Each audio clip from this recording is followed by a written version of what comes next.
Do I have to? I'm attached to this. Okay. Let's keep going. Let's keep going. Am I crazy? Last time I was attached to something like this, I was in my mom. Oh my god.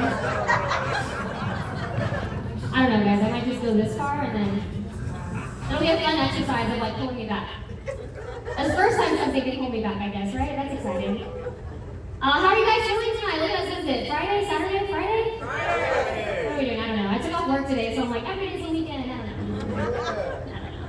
I'm excited to be here. I'm from San Antonio. I grew up just up the street from here, which is exciting. There's a new Starbucks at the corner we grew up at, and there used to be like an old man selling weed there, I think. I don't know. It's really upscale, isn't it? Is he still there? Glad to know. My locals. No, I'm excited to be home. I love being home because the first thing people always ask me is like, oh, you're from San Antonio? Where'd you go to high school? Great question. Because, you know, here you go to high school and then either join the military or go to USAA, right? That's like, everybody goes. I went to Incarnate Word High School, you know, across from the university. Have you heard of it? Yeah. We were nicknamed the Hose on the Hill. Yeah, all-girl private school, Hose on the Hill. And I was like, that's so stupid. That's so stupid. Like, for me, I wasn't, because I was busy. I was a cheerleader in high school, you know? I was a cheerleader at Holy Cross, which is not Incarnate Word. So I didn't have time to be a hoe on the hill, you know? I was a hoe on the west side. That's what I was. No, I'm excited to be here. People have been asking me recently what my hobbies are, what I like to do for fun. And the only thing I like to do for fun is complain. It's my favorite thing to do, is to complain and then do nothing about it. That's the like key. I love it. My friends are like, do you want to get a happy hour? And I'm like, my upstairs neighbor just started a podcast, so I gotta stay home and like think about it with my dog, so I can't go, sorry. I do, I love to complain. It's like, I mean, it's good for you. It's good for the soul. You know, it's like retinol for your face. Or like making a man cry. It keeps you young. Keeps you young.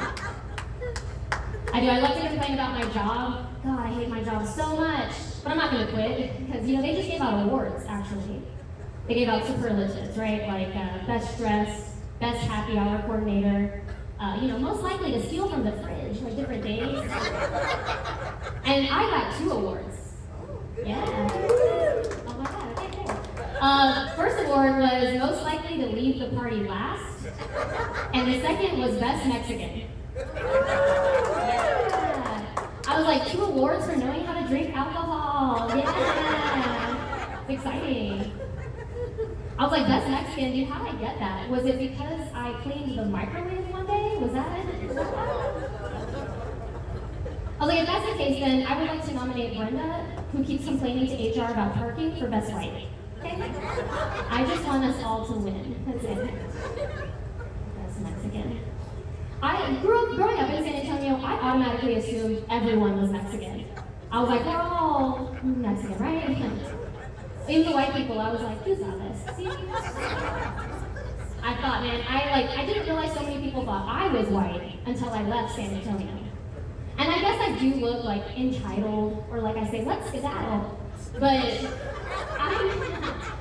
I didn't realize, like, so many people have just started talking to me about yoga and their chakras, that the first time I was like, oh babe, it's pronounced chakras. White women, being stupid. They're like, no babe, it's chakras. I was like, oh, okay, cool. I don't know. I feel like I look in the mirror and I think I'm like, you look toxic. Like, you give off Mexican vibes, right? Like, I feel like I do it. But I don't, so I've tried harder. So I wear my hair curly, I wear hoop earrings because that's the uniform, you know? When someone gets mad, I'm like, oh, look at my shoe, because that's the culture. Even when I quote Selena, I'm like, oh, I'm muy excited, you know? Just really get in there. All I want is for people to look at me and be like, she lives in a house that lives their Christmas lights up all year round. That's what I want from people. That's all I want. Doesn't happen now. I get awards for it though. I guess it happens in LA. They're like, brown hair, Mexican. That's it. That's it. Let's see, I also say I'm single right now. I know you guys are in a relationship. Other couples here. I don't want to talk to you guys. I'm talking to my single friends right now. I may be single, and I hate being single. I do to, I hate it because of people's advice. People get the worst advice. People in relationships, don't give your single friends advice. I swear, because it's not good. It never is.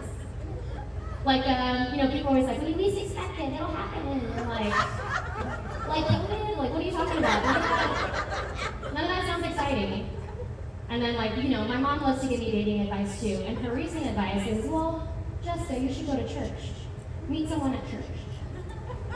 And I grew up Catholic, but I'm more my choice, my body, my choice now. So let's just keep going to church.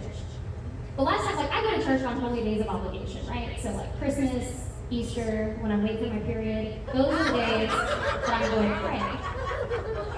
Outside of that, though, seeing a man alone at a church is like seeing a man alone at a bar, right? It's not giving husband material, it's giving one eye on you, one eye on the door.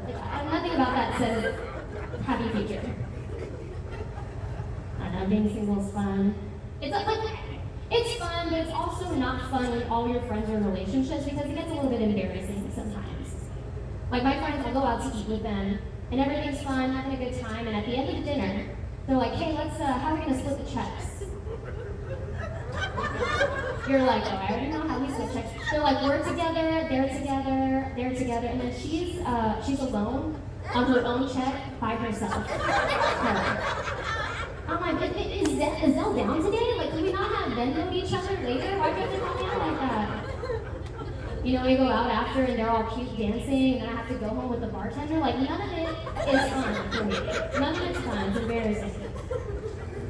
I don't know, being single. I just turned 34 recently. I just had a birthday, which is fun. And people are like, oh, babe, you're getting older. Your clock is ticking. I'm like, my clock's digital. It doesn't tick. That's not how it works. I would love to have kids. Someone earlier said having a kid is like winning the Super Bowl. And I'm like, maybe, but not having a kid is like being able to wake up at any time you want of the day and do whatever you want at any given time. So you say Super Bowl, I say sanity.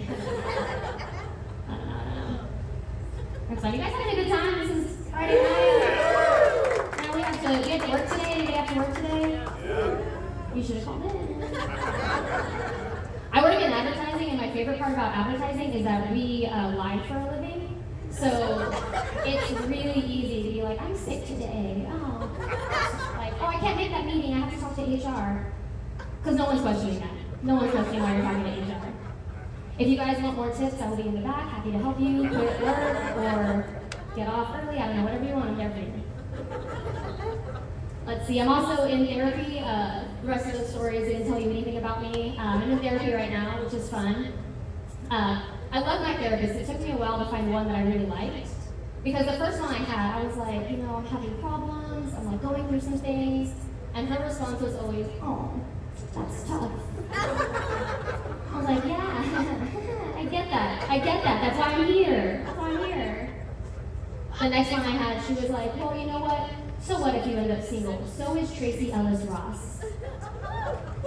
And I was like, yeah, baby, she's Tracy Ellis Ross. Dude, we weren't dealt the same deck of cards in life. If my mom was Diana Ross too, I'd be like, dude, dance the night away. It doesn't matter. The one I had now, she's really cool, except I think she forgets she's being paid to do a job when we talk, It's more like two girlfriends just shooting the shit after a while. I get on the call and she's like, oh, Jessica, I'm having the worst day today. And I'm like, oh, yeah. You first, babe. I went first last time. Go ahead. She's complaining about other patients. I'm like, Dad, the insurance is totally paid for this. That 100%. They're signing off on this. But you know what? I was in a sorority in college, so I'm used to paying for my friends. So it honestly feels natural for me. It feels right. Feels like a good match for us. I don't know. Let's see. Last thing I'll say. Have you guys seen the new Ozempic ad? Are you familiar with Ozempic? It's a drug that celebrities, LA, have been using to lose weight. Have you seen it? Yeah. It won't certainly won't go as well as I wanted to, but Ozempic is, it's a drug, right? It's a drug and people using it to lose weight. It's not what it's meant for, but that's the benefit of it. So the ads for it right now are, Ozempic isn't cheating, it's just jump-starting your goals. I don't think that's what they got to get FDA to sign off on, but here we are. It's not that. So I think that's a good other things. It's a good mindset to have, right? Like jump-starting, like not having three boyfriends isn't cheating. It's like jump-starting the babysitter's club. Steroids aren't cheating. It's just, giving men the upper hand. Like having an abortion isn't cheating. It's just giving pregnancy a test run. Like I think we should use it for a lot of things. I don't know. All right, my name's Jessica Honeys. I gotta skedaddle, you guys. Y'all been fun. Keep it going.